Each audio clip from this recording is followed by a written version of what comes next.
আজকে দুপুরে সবার জন্য সহজ একটি খাবার রান্না করেছিলাম। এই গরমের মধ্যে মাংস খেতে, খেতে আর ভালো লাগে না মাংস খেতে। তাই আজকে সিম্পল একটি রান্না করেছিলাম। সেটা হচ্ছে চিচিঙ্গা আলু দিয়ে মিক্সড ডাল। প্রথমে আমি চিচিঙ্গাগুলোকে ছুলে ধুয়ে নিয়েছি। এখন আমি ছোট, ছোট রাউন্ড শেপে কেটে নিচ্ছি। চিচিঙ্গা আর আলু একসাথে আমি কেটে নিব। আমি চেষ্টা করি যেকোনো রান্না সহজেই রান্না করতে, কিন্তু তার স্বাদ যেন ঠিকঠাক থাকে। একেকজনের রান্না একেক রকমভাবে করে।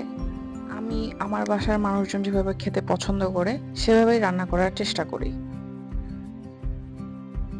আর আমার বাসার সদস্য মেম্বার কম থাকায় আমার বেশি পরিমাণে রান্না করার প্রয়োজনও পড়ে না। তাই আমার যতটুকু প্রয়োজন আমি ততটুকুই রান্না করি। আলুগুলোকে আমি এভাবে কেটে নিয়ে একসাথে রেখে দিচ্ছি। আমি মিক্সড ডাল দিয়ে রান্না করার জন্য ডালটা আগেই ভিজিয়ে রেখেছিলাম। আমি এর সাথে সাথে পেঁয়াজও কেটে নিয়েছি। এখন আমি এটাকে প্রেসার কুকারের ভিতরে রান্না করব। মিক্সড ডাল ভিজিয়ে রেখেছিলাম, ওইটা এখন দিয়ে দিব।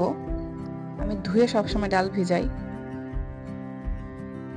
ডালের সাথে সাথে আমি এই সবজিগুলোও দিয়ে দিব। ডাল আর সবজি আমি একসাথে ভালো করে মিক্স করে নেব হাত দিয়ে। আমি এটার ভিতরে কোনো কিছুই দেই না, হলুদ লবণ কোনো কিছুই দেই না।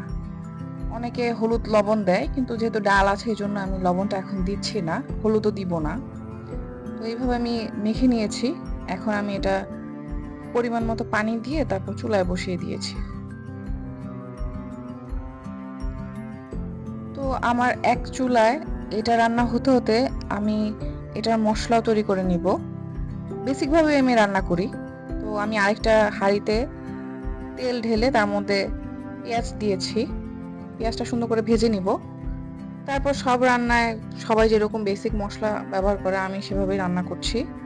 আদা বাটা, রসুন বাটা, হলুদ মরিচ ধনিয়ার গুঁড়া লবণ সব একসাথে দিয়ে তারপর আমি এটা একটু নেড়ে চেড়ে কষিয়ে একটু পানি দিয়ে আবার কষাবো।